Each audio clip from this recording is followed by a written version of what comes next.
ಈ ವಿಡಿಯೋದಲ್ಲಿ ನಾವು ನೋಡಲಿಕ್ಕಿರೋದು ಆಫ್ಟರ್ ಎಫೆಕ್ಟ್ನ ಇಂಟರ್ಫೇಸ್ನ ಕುರಿತಾಗಿರುತ್ತೆ. ನಾವು ಫಸ್ಟಾಗಿ ಆಫ್ಟರ್ ಎಫೆಕ್ಟ್ ಓಪನ್ ಮಾಡೋ ಸಮಯದಲ್ಲಿ ಈ ಥರ ಆಗಿರುತ್ತೆ ನಮಗೆ ಇಂಟರ್ಫೇಸ್ ಅನ್ನೋದು ಕಾಣೋದು. ಇದರಲ್ಲಿ ನ್ಯೂ ಪ್ರಾಜೆಕ್ಟ್ ಮತ್ತು ಓಪನ್ ಪ್ರಾಜೆಕ್ಟ್ ಎಂದು ಎರಡು ಆಪ್ಷನ್ಗಳಿವೆ. ನ್ಯೂ ಪ್ರಾಜೆಕ್ಟ್ ಅಂದರೆ ನಮಗೆ ಹೊಸತಾಗಿ ಒಂದು ಪ್ರಾಜೆಕ್ಟ್ ಕ್ರಿಯೇಟ್ ಮಾಡಲಿಕ್ಕೆ ಇರೋದು. ಅದೇ ಥರ ಓಪನ್ ಪ್ರಾಜೆಕ್ಟ್ ಅಂದರೆ ನಾವು ಇದಕ್ಕಿಂತ ಮುಂಚೆ ಮಾಡಿರುವ ಪ್ರಾಜೆಕ್ಟ್ ನಮಗೆ ಇಂಪೋರ್ಟ್ ಮಾಡಿ ಎಡಿಟ್ ಮಾಡ್ಕೋಬೋದು. ಮತ್ತಿರೋ ಆಪ್ಷನ್ ರೀಸೆಂಟ್ ಅಂದರೆ ನಾವು ರೀಸೆಂಟಾಗಿ ಮಾಡಿರುವ ವರ್ಕ್ ನಮಗೆ ಯೂಸ್ ಮಾಡಿ ಎಗೈನ್ ಆಗಿ ನಮಗೆ ಎಡಿಟ್ ಮಾಡ್ಕೋಬೋದು. ಅದೇ ಥರ ಈ ಒಂದು ಪ್ಯಾನಲ್ ನಮಗೆ ಬೇಡ ಅಂದರೆ ನಮಗೆ ಇಲ್ಲಿ ಕ್ಲೋಸ್ ಮಾಡ್ಕೋಬೋದು. ನಮಗೆ ಕ್ಲೋಸ್ ಮಾಡುವ ಇಲ್ಲೊಂದು ಐಕಾನ್ ಇದೆ, ಜಸ್ಟ್ ಇದನ್ನು ಕ್ಲಿಕ್ ಮಾಡಿದರೆ ಆ ಒಂದು ಪ್ಯಾನಲ್ ನಮಗೆ ಕ್ಲೋಸ್ ಆಗುತ್ತೆ. ಅದೇ ಥರ ನನಗೆ ಎಗೈನ್ ಬೇಕು ಅಂದರೆ ಇಲ್ಲಿ ಮೇಲೆ ಕಾಣೋ ಫೈಲ್ ಅದರ ಕೆಳಗೆ ಒಂದು ಹೋಮ್ ಬಟನ್ ನಮಗೆ ಕಾಣ್ಬೋದು, ಹೋಮಿನ ಒಂದು ಐಕಾನ್. ಜಸ್ಟ್ ಇದು ಕ್ಲಿಕ್ ಮಾಡಿದರೆ ಅದು ಎಗೈನ್ ಆಗಿ ನನಗೆ ಬರುತ್ತೆ. ಈಗ ನಾನೇನು ಮಾಡ್ತೇನೆ ಅಂದರೆ ನ್ಯೂ ಪ್ರಾಜೆಕ್ಟ್ ಕ್ಲಿಕ್ ಮಾಡ್ತೇನೆ. ನಮಗೆ ಹೊಸತಾಗಿ ಒಂದು ಪ್ರಾಜೆಕ್ಟ್ ಕ್ರಿಯೇಟ್ ಆಗಿದೆ. ನೀವು ನ್ಯೂ ಪ್ರಾಜೆಕ್ಟ್ ಕ್ರಿಯೇಟ್ ಮಾಡಿದಾಗ ನಿಮಗೆ ಈ ಥರ ಇಂಟರ್ಫೇಸ್ ಕಾಣುತ್ತೆ. ನಿಮಗೆ ಈ ಥರ ಇಂಟರ್ಫೇಸ್ ಕಾಣೋದಿಲ್ಲ ಅಂದರೆ ಮೇಲೆ ಕಾಣುವ ಇಲ್ಲಿ ವಿಂಡೋಗೆ ಕ್ಲಿಕ್ ಮಾಡಿ ವರ್ಕ್ ಸ್ಪೇಸ್, ಇದರಲ್ಲಿ ಡಿಫಾಲ್ಟ್ ಎನ್ನುವ ಒಂದು ಆಪ್ಷನ್ ಇವೆ. ಶಿಫ್ಟ್ F10 ಆಗಿರುತ್ತೆ ಇದರ ಶಾರ್ಟ್ಕಟ್. ಜಸ್ಟ್ ಇದು ಕ್ಲಿಕ್ ಮಾಡಿದರೆ ಸಾಕು, ಅದು ಫುಲ್ ರೀಸೆಟ್ ಆಗುತ್ತೆ. ಅದು ಫುಲ್ಲು ಡಿಫಾಲ್ಟ್ ಆಗಿ ನಿಮಗೆ ಸಿಗುತ್ತೆ. ಆ ಡಿಫಾಲ್ಟ್ ಕೊಟ್ಟು ಕೂಡ ನಿಮಗೆ ಈ ಥರ ಕಾಣೋದಿಲ್ಲ ಅಂದರೆ ಎಗೈನ್ ವಿಂಡೋಗೆ ಒಂದು ವರ್ಕ್ ಸ್ಪೇಸ್, ಇದರಲ್ಲಿ ಕೆಳಗೆ ನೋಡಿದರೆ reset default to saved layout ಎನ್ನುವ ಒಂದು ಆಪ್ಷನ್ ಕಾಣುತ್ತೆ. ಜಸ್ಟ್ ಇದು ಕ್ಲಿಕ್ ಮಾಡಿದರೆ ಫುಲ್ಲಾಗಿದು ರೀಸೆಟ್ ಮಾಡಿ ನಮಗೆ ಅದು ಕೊಡುತ್ತೆ. ಇದರಲ್ಲಿ ನಾವು ನೋಡಬೇಕಾದ ವಿಷಯ ಏನಂದರೆ ಮೇಲೆ ನಮಗೆ ಸ್ವಲ್ಪ ಆಪ್ಷನ್ಗಳು ಕೊಟ್ಟಿದ್ದಾರೆ. ಇದರಲ್ಲಿ ಫೈಲ್ ನಿಮಗೆ ಆಲ್ರೆಡಿ ನಾವೀಗ ನೋಡಿದೊಂದು ವಿಷಯ ನ್ಯೂ ಪ್ರಾಜೆಕ್ಟ್, ನಮಗೆ ಹೊಸತಾಗಿ ಒಂದು ಪ್ರಾಜೆಕ್ಟ್ ಕ್ರಿಯೇಟ್ ಮಾಡಲಿಕ್ಕಿರೋ ಆಪ್ಷನ್ ಆಗಿದೆ ನ್ಯೂ. ಅದೇ ಥರ ಓಪನ್ ಪ್ರಾಜೆಕ್ಟ್ ನಾವು ಹೋಮ್ ಪೇಜಲ್ಲಿ ನಾವು ನೋಡಿದ್ದೇವೆ. ಆಲ್ರೆಡಿ ಮಾಡಿದ ಪ್ರಾಜೆಕ್ಟ್ ಎಡಿಟ್ ಮಾಡ್ಬೋದು. ಅದೇ ಥರ ಓಪನ್ ನಾವು ರೀಸೆಂಟಾಗಿ ಮಾಡಿದ ಪ್ರಾಜೆಕ್ಟ್ ಎಡಿಟ್ ಮಾಡ್ಕೋಬೋದು. ಅದೇ ಥರ ಕ್ಲೋಸ್ ಮಾಡ್ಬೋದು, ಸೇವ್ ಮಾಡ್ಬೋದು, ಇಂಪೋರ್ಟ್ ಮಾಡ್ಬೋದು. ಈ ಥರ ತುಂಬ ಆಪ್ಷನ್ಗಳು ಇದರಲ್ಲಿವೆ. ನಂತರ edit, composition, layer, effect, animation, view, window, help, ಇಷ್ಟು ಆಪ್ಷನ್ ಇವೆ. ಇದರಲ್ಲಿ ನಾವು ನಮಗೆ ಯೂಸ್ ಆಗುವಾಗ ನಾವು ಇದನ್ನು ನೋಡೋಣ. ಇದರಲ್ಲಿ ನಮಗೆ ಮೈನಾಗಿ ಗೊತ್ತಿರಬೇಕಾದ ವಿಷಯ ಏನಂದರೆ ಈ ಒಂದು ಪ್ಯಾನಲ್ ನೋಡೋದಾದರೆ ಇದರ ಹೆಸರಾಗಿರುತ್ತೆ ಪ್ರಾಜೆಕ್ಟ್ ಪ್ಯಾನಲ್. ಎಲ್ಲ ಪ್ಯಾನಲ್ನ ಮೇಲ್ಗಡೆ ಅದರದ್ದಾದ ಹೆಸರಿರುತ್ತೆ. ಇದು ಏನಂದರೆ ಪ್ರಾಜೆಕ್ಟ್ ಪ್ಯಾನಲ್. ಅದೇ ಥರ ಇದು ನೋಡಿದರೆ ಇದು ಕಂಪೋಸಿಷನ್ ಪ್ಯಾನಲ್. ನಂತರ ಇಲ್ಲಿ ತುಂಬ ಪ್ರಾಪರ್ಟಿಗಳಿವೆ. ಇಲ್ಲಿ ನಮಗೆ ನೋಡಿದರೆ align, audio, effect and preset ಎಂದು ತುಂಬ ಪ್ರಾಪರ್ಟಿ ಇವೆ.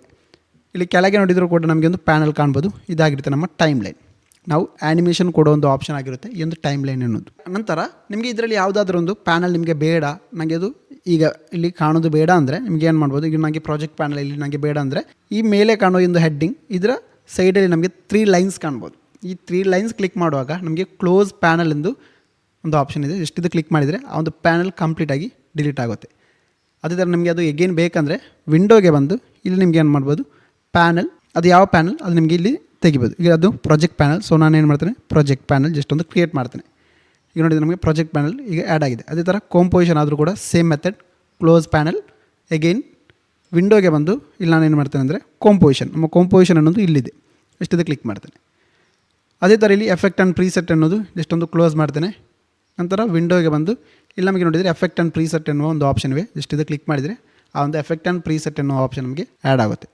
ಟೈಮ್ ಲೈನ್ ಆದರೂ ಕೂಡ ಸೇಮ್ ಮೆಥಡ್. ಅದೇ ಥರ ನಮಗೆ ಯಾವುದಾದ್ರೂ ಒಂದು ಪ್ಯಾನಲ್ ಸ್ವಲ್ಪ ದೊಡ್ಡದು ಮಾಡಬೇಕು, ಅಲ್ಲಂದ್ರೆ ಸ್ವಲ್ಪ ಚಿಕ್ಕದು ಮಾಡಬೇಕಂದ್ರೆ ಅದಕ್ಕೆ ಕೂಡ ನಮಗೆ ಆಪ್ಷನ್ ಇವೆ. ಈ ಕಾಣುವ ಈ ಒಂದು ಈ ಕಟ್ ಹತ್ರ ಮೌಸ್ ಪಾಯಿಂಟ್ ಇಟ್ಟರೆ ನಮಗೆ ಈ ಥರ ನಮ್ಮ ಮೌಸ್ ಪಾಯಿಂಟ್ ಕಾಣುತ್ತೆ. ಇದರಲ್ಲಿ ಮೌಸಲ್ಲಿ ಲೆಫ್ಟ್ ಕ್ಲಿಕ್ ಮಾಡಿ ನಿಮಗೆ ಯಾವ ಪ್ಯಾನಲ್ ದೊಡ್ಡದು ಮಾಡಬೇಕು, ಅದೇ ಥರ ಯಾವ ಪ್ಯಾನಲ್ ಚಿಕ್ಕದು ಮಾಡಬೇಕು ಆ ಥರ ನಿಮಗೆ ಯೂಸ್ ಮಾಡ್ಕೋಬೋದು.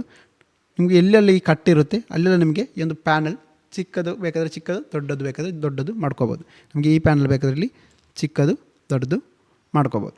ಮತ್ತು ಮೇಯ್ನ್ ಆಗಿರೋದು ಈ ಒಂದು ಕಂಪೋಸಿಷನಲ್ಲಿ ನಮಗೆ ನ್ಯೂ ಕಂಪೋಸಿಷನ್ ಮತ್ತು ನ್ಯೂ ಕಂಪೋಸಿಷನ್ ಫ್ರಮ್ ಫೂಟೇಜ್ ನಮಗೆ 2 ಆಪ್ಷನ್ಗಳು ಇವೆ. ನ್ಯೂ ಕಂಪೋಸಿಷನ್ ಅಂದರೆ ನಾವು ಎಡಿಟ್ ಮಾಡುವಾಗ ಈ ಒಂದು ಕಂಪೋಸಿಷನ್ ಯೂಸ್ ಮಾಡಿ ಆಗಿರುತ್ತೆ ಎಡಿಟ್ ಮಾಡೋದು. ಈಗ ನಾನೊಂದು ಕಂಪೋಸಿಷನ್ ಜಸ್ಟ್ ಒಂದು ಕ್ರಿಯೇಟ್ ಮಾಡ್ತೇನೆ, ನ್ಯೂ ಕಂಪೋಸಿಷನ್. ನಂತರ ಇಲ್ಲಿ ನೋಡಿದರೆ ಕಂಪೋಸಿಷನ್ ಸೆಟ್ಟಿಂಗ್ ಅನ್ನೋ ಒಂದು ಪ್ಯಾನಲ್ ನಮಗೆ ಈಗ ಕ್ರಿಯೇಟ್ ಆಯಿತು. ಇದರಲ್ಲಿ ನಮಗೆ ನೇಮ್, ಅದೇ ಥರ ತುಂಬ ಸೆಟ್ಟಿಂಗ್ಸ್ ಇವೆ, ಬ್ಯಾಕ್ಗ್ರೌಂಡ್ ಕಲರ್, ಈ ಥರ ಇಲ್ಲಿ ತುಂಬ ಸೆಟ್ಟಿಂಗ್ಸ್ ಇವೆ. ಇದೆಲ್ಲ ಮಾಡಿ ಆದಮೇಲೆ ಓಕೆ ಕೊಡ್ಬೋದು. ಈಗ ನೋಡಿದರೆ ನಮಗೆ ಒಂದು ಕಂಪೋಸಿಷನ್ ಕ್ರಿಯೇಟ್ ಆಯಿತು. ಈ ಕಂಪೋಸಿಷನ್ ಕ್ರಿಯೇಟ್ ಆದ ಇದರ ಲೇಯರ್ ಅಂದರೆ ಈ ಒಂದು ಪ್ರಾಜೆಕ್ಟ್ ಪ್ಯಾನಲ್ನ ಒಳಗೆ ಆಗಿರುತ್ತೆ ಕಾಂಪ್ 1 ಎನ್ನುವ ಈ ಒಂದು ಲೇಯರ್ ಕ್ರಿಯೇಟ್ ಆದದ್ದು. ಇದರಲ್ಲಿ ನಮಗೆ ಬೇಕಾದ ಆ್ಯನಿಮೇಷನ್ ಕೊಡ್ಬೋದು. ಫೋಟೋಶಾಪಲ್ಲಿ ನೋಡೋದಾದರೆ ಫೋಟೋಶಾಪಲ್ಲಿ ನಾವು ಡಾಕ್ಯುಮೆಂಟ್ ಫಸ್ಟಿಗೆ ಕ್ರಿಯೇಟ್ ಮಾಡ್ತೇವೆ. ಅದೇ ಥರ ನಾವು ಆಫ್ಟರ್ ಎಫೆಕ್ಟಲ್ಲಿ ಒಂದು ಕಂಪೋಸಿಷನ್ ಕ್ರಿಯೇಟ್ ಮಾಡಿ ಆಗಿರುತ್ತೆ ವರ್ಕ್ ಮಾಡೋದು. ಈ ಒಂದು ಕಂಪೋಸಿಷನ್ ಪ್ಯಾನಲಲ್ಲಿ ನಮಗೆ ಮೇಲ್ಗಡೆ ತುಂಬ ಆಪ್ಷನ್ಗಳು ನಮಗೆ ಇಲ್ಲಿ ಕಾಣ್ಬೋದು. ಡಿಫಾಲ್ಟ್, ನಮಗೆ ಬೇಕಾದರೆ ಸ್ವಿಚ್ ಮಾಡ್ಕೋಬೋದು, ರಿವ್ಯೂ ಬೇಕಾದ್ರೆ ರಿವ್ಯೂ ಮಾಡ್ಕೋಬೋದು. ಅದೇ ಥರ ಲರ್ನ್ ಬೇಕಾದರೆ ಲರ್ನ್ ಮಾಡ್ಕೋಬೋದು. ಇಲ್ಲಿ ನಿಮಗೆ ಇಲ್ಲಿ ಕೂಡ ಇರುತ್ತೆ, ಅಲ್ಲಾಂದರೆ ಈ ಒಂದು ಕಾಣೋ ಡಬಲ್ ಆ್ಯರೋ ಮಾರ್ಕ್, ಈ ಒಂದು ಆ್ಯರೋ ಮಾರ್ಕ್ ಜಸ್ಟ್ ಕ್ಲಿಕ್ ಮಾಡಿದರೆ ಇಲ್ಲಿ ನಮಗೆ ಕಾಣ್ಬೋದು ಆ್ಯನಿಮೇಷನ್, ಅಲ್ಲಾಂದರೆ ನಮಗೆ ಎಸೆನ್ಷಿಯಲ್ ಗ್ರಾಫಿಕ್ಸ್, ನಂತರ ಇರೋ ಆಪ್ಷನ್ ಅಂದರೆ ಎಫೆಕ್ಟ್. ಈ ಥರ ನಮಗೆ ತುಂಬ ಆಪ್ಷನ್ ಇವೆ. ನಿಮಗೆ ಬೇಕಾದ ಆಪ್ಷನ್ ಇಲ್ಲಿ ನಿಮಗೆ ಸ್ವಿಚ್ ಮಾಡ್ಕೋಬೋದು. ಇಲ್ಲಿ ಕೂಡ ಮಾಡ್ಕೋಬೋದು, ಅಲ್ಲ ಅಂದರೆ ಮೇಲೆ ಕಾಣೋ ವಿಂಡೋ ಇದರಲ್ಲಿ ನಾನು ವರ್ಕ್ ಸ್ಪೇಸ್ ಬರ್ತೇನೆ, ಇದರಲ್ಲಿ ಕೂಡ ನಿಮಗೆ ಆ ಒಂದು ಆಪ್ಷನ್ ಇವೆ. ಓಕೆ, ಈಗ ನಾನು ಏನು ಮಾಡ್ತೇನೆ ಅಂದರೆ ಡಿಫಾಲ್ಟ್ ಕೊಡ್ತೇನೆ. ಈಗ ನೋಡಿದರೆ ಡಿಫಾಲ್ಟ್ ಆಗಿರುವ ಆ ಒಂದು ಲೇಯರ್ ನಮಗೆ ಆ್ಯಡ್ ಆಗುತ್ತೆ. ಸೊ ಇದಾಗಿರುತ್ತೆ ನಮ್ಮ ಆಫ್ಟರ್ ಎಫೆಕ್ಟ್ನ ಇಂಟರ್ಫೇಸ್ ಅನ್ನೋದು.